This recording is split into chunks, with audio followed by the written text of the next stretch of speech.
All right, y'all, starting a new chapter. Good job on the test. I don't think I'll go over it. Let's just go over quizzes and stuff so that you can fix mistakes before a test. Anyways, 10.1 is the intro to circles. So this whole chapter is about circles, and there's a lot of definitions that you're going to have to write. For example, how about to start with the meaning of a circle? Now, a circle it's all the points that are a given distance from a central point in the plane. And you know that central point is called the center. And, I guess I'll show you a circle, even though you kind of know what a circle is. Anyways, so the definition of a circle, it's every single point that is on this. Well, it's not a line, but it's a curve, right? It's this curve that is a certain distance away from the center.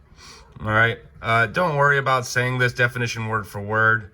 We just want to talk about circles and properties thereof. Next, we got the radius. The radius is the red line.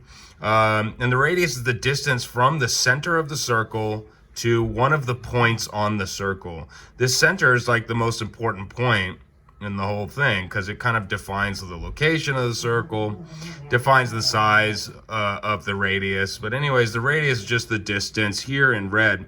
Now, take a look at a chord. You probably haven't seen this before. A chord is just any segment that is inside of a circle. So like if two endpoints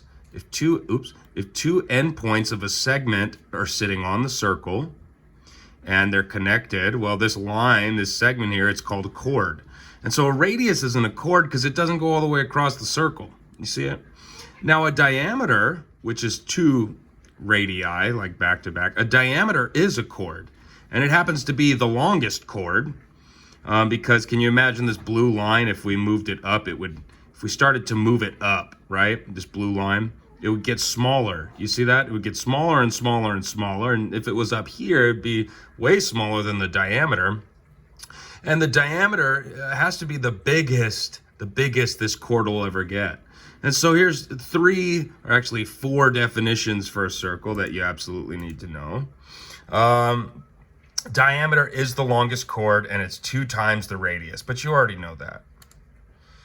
Okay. What is the radius of a circle? Here's a question for you. What is the radius of a circle if the diameter is 16 feet? Well, hopefully you said it's 8 feet, because the radius is half the diameter. All right, what's next? Well, points, they can either be inside a circle, they could be on the circle, or they can be outside of the circle. And so in your book, you're going to hear this word interior. So if a point is inside of a circle, then it's said to be on the interior of the circle. Next, if a point's outside the circle, it's said to be on the exterior of the circle. And if a point... a point on the circle. Yeah, or a point could be on the circle. If a point's on the circle, then it is the distance of the radius, right? 2 circles. Okay, here, just some things to think about. Circles can intersect in different ways. 2 circles can share 2 points. Like here, they could intersect in 2 places. They could share 2 points. They could share 1 point with a circle inside of another circle. They could share no points. And so concentric circles. Imagine yourself throwing a pond throwing a pebble in a pond. You throw that pebble in, it hits right here at this point, right? And then like circular ripples start to like move outward from where your pebble hit the pond.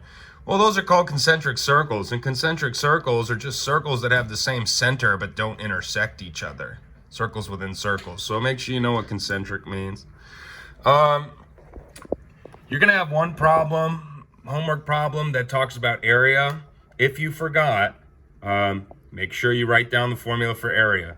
We're not really going to get too far into area just yet for circles. It's expected that you know what area is already. The area equals pi, which is on your calculator.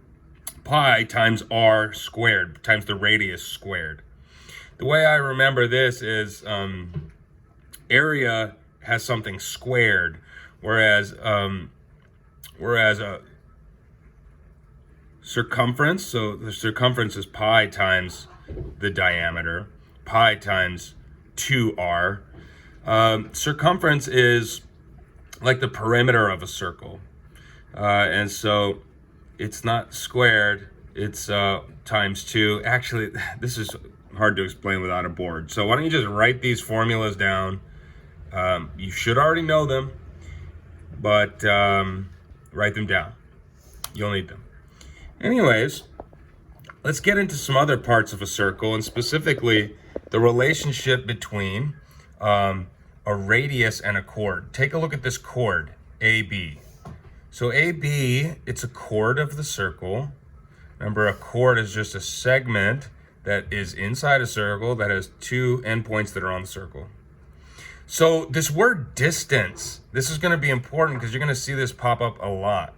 The distance of this chord, AB, from the center of the circle, from O.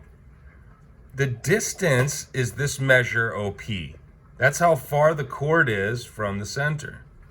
Now, when you hear the word distance of a chord from the center, something is implied there. What's implied is that this segment that is the distance will be perpendicular. This segment will be perpendicular to the chord. So distance means this segment is perpendicular to the chord. And I'll show you what I mean because it's kind of like weird to think about. Anyways, take a look at this circle here. I got a circle with the center A, and I have a chord CD here. And here I've given you the distance of AF. Now, currently AF is perpendicular to CD. Do you see it? It's perpendicular. Now look, if I move AF just a little bit to the left, do you notice that AF gets longer? Look, its distance is longer, 3.332. Even longer, 3.9. And watch how it gets smaller and smaller and smaller. And look at the smallest that this thing gets. Bam, 3.3. Smallest it gets. And now look, if I go to the right a little bit, you see it's getting longer? 3.31, 3.35. It's getting longer. And so the distance, because distance means the shortest path between two objects, well, the shortest path between this chord here and the center is the perpendicular segment. So when you hear distance, what's assumed is that there's a right angle here. All right? You hear what I'm saying? When you hear distance of a chord from the center, you should assume there's a right angle here because it has to be perpendicular for it to be the distance. If it wasn't perpendicular, if we moved this angle here just a little bit, it would be longer. Move it just a little bit to the right, it'd be longer. Shortest distance, the shortest distance from the center to a chord is this perpendicular segment, okay?